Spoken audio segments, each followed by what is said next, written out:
Hi everyone, Assalamualaikum. Yes, good evening. So, for today's video, gagawa tayo ng tofu or savory tofu and bok choy. Pero maglalagay tayo ng sauce ng crab meat. So, kakaiba ito pero sigurado na napaka-healthy sa ating mga anak. Kasi kung minsan yung tofu, kung tofu lang talaga, bihirang kumakain, lalo ng mga bata, bihirang kumakain ng tofu.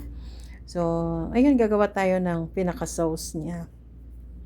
So, gagawa natin ng sarili niyang sauce ang ating tofu at saka bok choy. Yes, yung gagawin nating sauce dito ay galing sa crab meat. Yung iba gumagamit ng mince, pero sa akin crab meat. So yes, ipa-fried muna natin yung ating crab meat at saka yung ating tofu. So, pag ganito, okay na, luto na yung tofu at ihahango na natin to. Kasi nagiging crispy na yung mga, yung tofu. So, lutong-luto na to. At magsusuti na tayo ng ating sauce. So yes, naglagay ako dito ng garlic, ginger, and onion, at saka red chili and green chilies. At yung ating fried crab meat, ito hinimay ko lang, ganito. So napakadali kapag fried na natin yung ating crab meat. So ganito na yon. At isi-season lang natin ng salt and pepper according to your taste.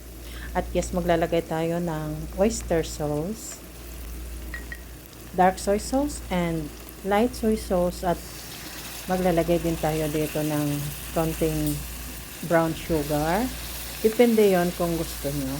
At saka maglalagay tayo ng splash of sesame oil. So, ito nga, yes, lagyan natin ng slurry, cornstarch, alam nyo na yon. At yes, luto na. Ito na, napakadali. Ilalagay na natin sa ibabaw ng ating tofu at saka ng ating blanch bok choy. So, napakadali lang at sarap. Try nyo to guys. Pwede rin naman sa minced beef or minced chicken. Pwedeng sa shrimps. At napakasarap. Sigurado mapapakain yung mga bata na ayaw kumain ng tofu at saka ayaw kumain ng bok choy. Kasi yung lasa niya ay, yes, napakasarap talaga. Lalo na lagyan natin ng sesame oil. Splash lang ng ating sesame oil ang ilalagay natin dito. At yes, nasa sa inyo kung maglagay kayo ng spring onions, pero mas maganda at mas masarap kung lagyan natin ng spring onion. So, napakadali lang, 'di ba? So, paano gaganahan yung mga bata pag nakita nilang ganito yung niloto natin para sa kanilang lunch or dinner, ay talagang ganado silang kakain. Try nyo guys, napakadali lang at saka